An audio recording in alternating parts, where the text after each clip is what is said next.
Well, hello there, and welcome to this episode of the Terri Show. I want to start with a question. Have you ever had this experience where you're in a situation, you can be doing absolutely anything, and suddenly your heart starts racing, suddenly your thoughts begin spinning, sort of faster, out of control, you can't really hold on to them.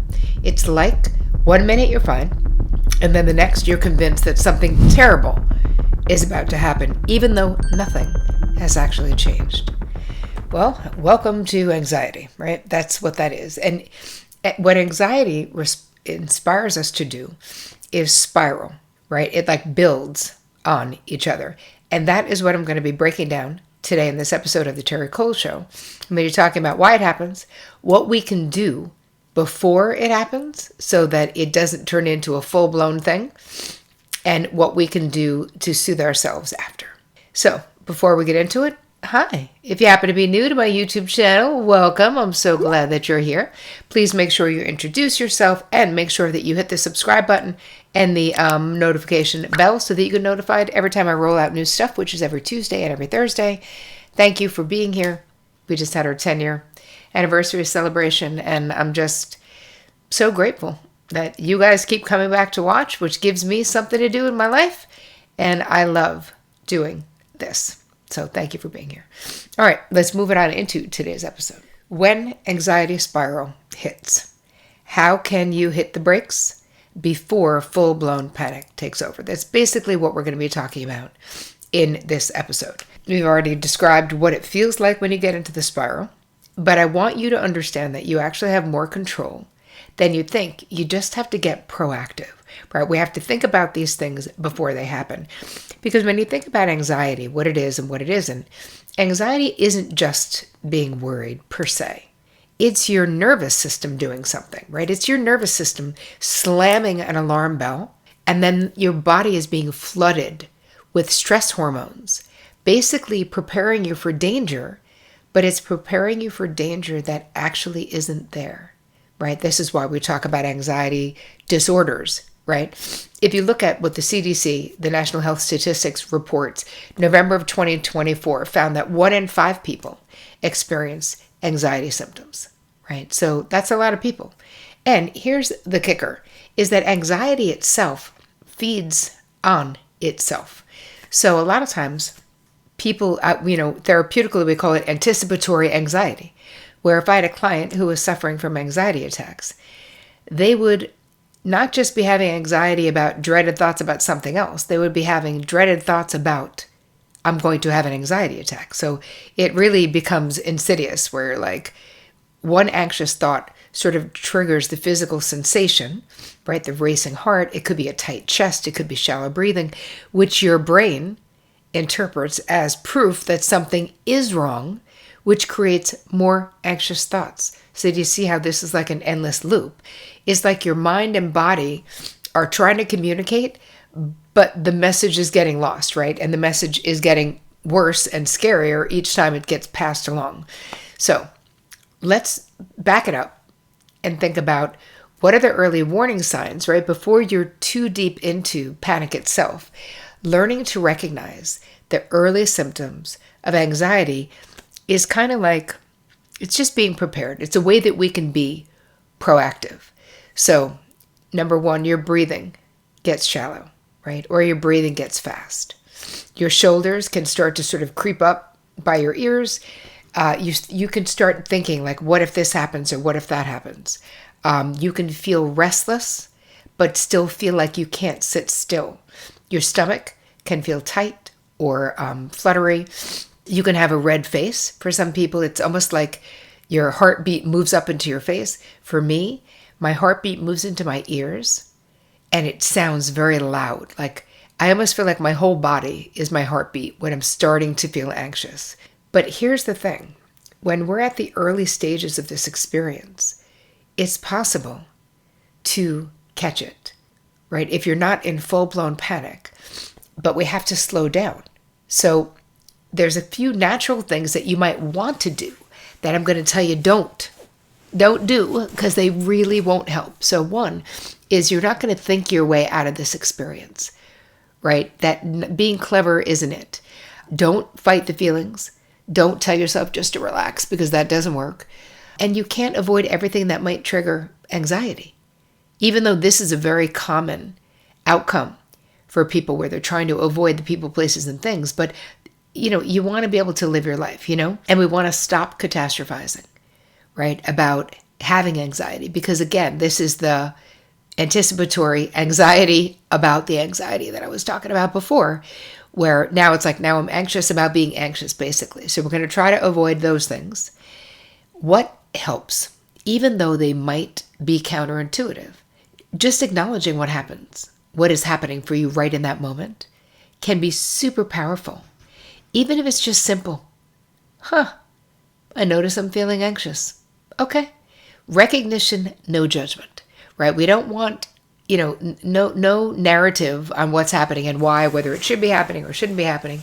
We're really just sticking to the facts, which is also a grounding technique, right? When we're able to stick to what is happening without giving our opinion on it. The second thing is to consciously slow down your breathing. You can take a deep breath now. My allergies are killing me, so sorry. I can't really take a deep breath now. But I want you to right now just try to slow down your breathing, which just means focus on making your exhale a little bit longer than your inhale. This action will activate the calming down system in your body. So you're exhaling longer than you're inhaling. Another thing, and this is usually my go-to immediately, is to move my body. So gentle movement could be stretching, walking, shaking out your hands, shaking out your feet. I love all of that because that's like energy work where you're discharging. I like to walk outside. I live in the country. If I'm starting to feel anxious about something, I will slip my flip-flops on if it's not freezing out. And I will go outside and just put my feet in the grass, as corny and like hippie as that may sound. It really does something for me to ground myself in nature when I'm feeling anxious. You have to name it, right? They say name it to tame it, so to speak. So say it out loud or write down what you're feeling. I will write down the physical aspects. My face is hot, right? My chest is tight. My thoughts are racing. Something about, again, naming it instead of running away from it is helpful. And just focusing on one small thing that you can control in that moment. Sometimes it will be plunging your hands in cold water or drinking some water.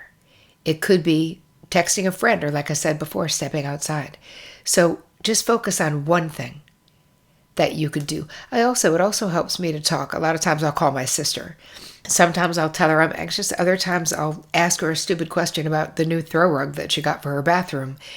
Just doing something normal can stop that progression or that snowball effect of the anxiety. And also remind yourself that it's temporary, because it is, right? When you're in it, it's so unpleasant. It almost feels permanent, but it always passes, like it always does. You are going to go to sleep that night, right? It's going to happen. So just this moment, sometimes I'll say this too shall pass, but the moment will pass. And it's almost having the patience. It's funny. I used to run drug treatment groups back in the day. And one of my clients, who was a recovering crack addict, said that what he would do is he would just stop. So when he had an urge to pick up drugs, he would just, wherever he was, he would just stop and look at his watch and count 30 seconds. Like, just stop and do nothing. And there was something about that action that it was a definitive action, but I loved the idea because it slowed everything down. So you're going to remind yourself that it's temporary, and then do something, right? You can use your senses, which can be really helpful. Put an ice cube in your hand, listen to music, light a candle that you love, something that smells great. Engage your body in some present moment action of some kind, which will, of course, ground you in the here and now. What is happening when we're anxious? So much of the time, we are fearfully projecting into the future. And listen, we're talking about two things, right? There's two things, because sometimes you'll have an anxiety attack and you will not have been thinking about anything. There's lots of different thought, like schools of thought about what that means, right? Is it stored in the body? Is there unconscious anxiety that's actually fueling the way that you're feeling? So it isn't always that you're thinking about something that you're anxious about that creates anxiety. Sometimes we're just having a physiological experience. I find therapeutically a lot of times that there are unconscious drivers, and that when we talk about it in session, we can really get to what they are. So I'll give you some of the questions that I ask my clients in the guide. Just go to terricole.com/guide to get the guide for this episode, where really starting to identify what was happening before the moment that the anxiety started creeping in. What did you do that morning? Like, I always go back and look for, was there a precipitating event that I was unaware of? Because of course that's very possible that there was maybe something I didn't register at the time, or something I didn't want to register at the time, which is, which can happen as well. Most importantly, I want you to practice self-compassion, right? You have to treat yourself like you would a good friend or a kid that you love who is going through this. You would not be using harsh language. You would not be all blamey and mean. You wouldn't. If it were your best friend, you would be soothing. And I think that that's something that, especially when we're frustrated, especially if you are a high-functioning codependent, especially if you're type A, especially if you're a perfectionist, this type of thing can bring out our desire to not be vulnerable, our desire to not be weak. We don't want to be a burden to other people. It's funny, my own response to having anxiety, and I don't really have it that often, but when I do, I dislike it a lot, right? And that definitely has to do with the type of person that I am, the way that I comport myself in my life, because anxiety can really bring you to your knees. But the more compassion you have, and for me, the more compassion I had for myself, rather than feeling like I always have to be so strong or always have to be so type A, maybe it's okay to just admit I'm feeling this way. Maybe it's okay to let other people comfort me, to let Vic pick up the slack for me, or whatever it is that I'm feeling anxious about, asking for the support that I need, which you would think, you guys, after doing this for as long as I've been doing it, I've been a therapist for almost 30 years, that I'd get better at that part of it, but it's still not my favorite. And of course, I do it. I have close friends. I have sisters. I have my husband. Obviously I do it. I depend on my team. But just because you change these behaviors, it doesn't mean that they become more natural or easier. It just, you're healthier because you can do them. And that's the same exact thing with anxiety. And side note, I wanted to just quickly cover the difference between anxiety and depression, because I think that there's a lot of people can be confused about the difference. I get a lot of questions about it. So think about it this way. Anxiety has this tendency to speed everything up. But your body, your mind, your thoughts, and depression has this tendency to slow everything down. Anxiety is more like something bad will happen. Depression is more like nothing good will happen. Do you see the difference in that frame? Anxiety makes you want to escape. Depression makes you want to hide. They're two different experiences. Anxiety is future-focused worry so much of the time. And depression is often past-focused or hopeless about the future. So they're two different things. And even though sometimes they can show up together, because you could have anxiety about feeling depressed or depression about being anxious, they're both treatable and both respond to similar grounding techniques. So I've made you this like an anxiety toolkit in the guide. So it'll just give you some ideas, and I want you to kind of keep it in your back pocket. So I'm going to go over what's in it, but I want you really to get proactive if you're someone who's suffering, because you don't have to suffer, my friend. There are things that you can do that can make it so much better, which is the whole reason why I have this show. And I hope that you will download the guide, terricole.com/guide, because it is your building your anxiety toolkit, basically. So regular movement, 10 minutes a day, minimum, right? Make it just 10 minutes. And listen, if you work out regularly, great. Consistent sleep schedule, It's unbelievable how lack of sleep exacerbates anxiety. Limiting caffeine when you're prone to anxiety. Some people's nervous systems just can't take it. I have one very big cup of caffeine, 24 ounces a day in the morning, but I'm done drinking it by 9 a.m. And if I drink caffeine later than 12 noon, I will be wide awake at night. And I have a lot of women, especially women in perimenopause and menopause, that feel like their tolerance for caffeine has changed so much that it just makes them feel on edge as opposed to filled with energy the way it used to. I want you to pick up a mindfulness practice. And if you're listening to this pod, you probably already do, or you probably already would like to.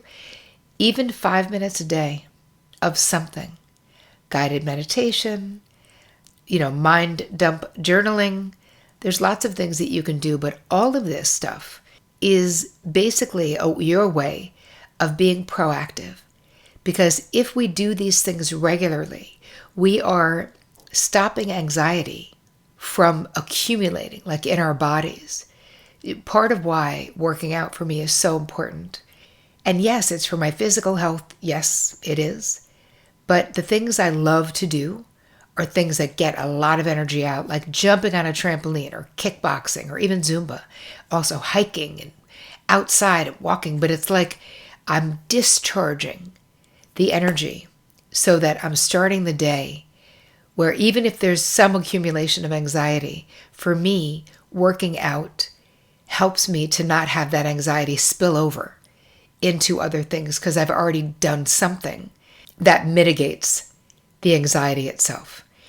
And listen, if anxiety or depression is interfering with your daily life, right? You can't work, your relationships are crumbling from it, you can't sleep, or the things that you used to enjoy, you no longer enjoy. That's a really important indicator. Then it's time to get help. It's time to talk to someone. And in the guide, I'll also give you a list of there's a link to a bunch of resources that I have if you need help, right? And keep in mind, you guys, just the same way that you need to move your ass to be healthy in life, like it. If you have anxiety, there are things you need to do. And there's so much that you can do to make it better and to maintain your good mental health. And we have to remember that anxiety is a friggin' liar, right? It tells you that you're in danger when you're not. That you can't handle something, that you can, that you're alone when you're not. So the goal for us, it's not about like never feeling anxious again. Obviously we will. But it's to remember, now you have a toolkit. Now you have things that you can do. And that this feeling will pass. And that you are stronger than your most anxious moment. Think about that. You have survived 100%, right, of the difficult days, of the anxious moments, of the anxiety attacks that you've had in your life. So remember that. I always will ask you to look for evidence of your resilience because it is there. So when you're feeling like you can't handle something, that's why I always have my clients create a little brag book. I have a brag book myself. What is a brag book? It's things that you've done, shit you've overcome, things that you're proud of that speak to the strength in who you are. Because again, with our negativity bias, you guys, we need to work 5 times harder to remember the good things about ourselves and about our lives and about our experience than we do the negative things. So I hope this helped you. Please go download your anxiety toolkit that I made for you at terricole.com/guide. I hope you guys have the most amazing week. Thank you so much for being with me. And as always, take care of you.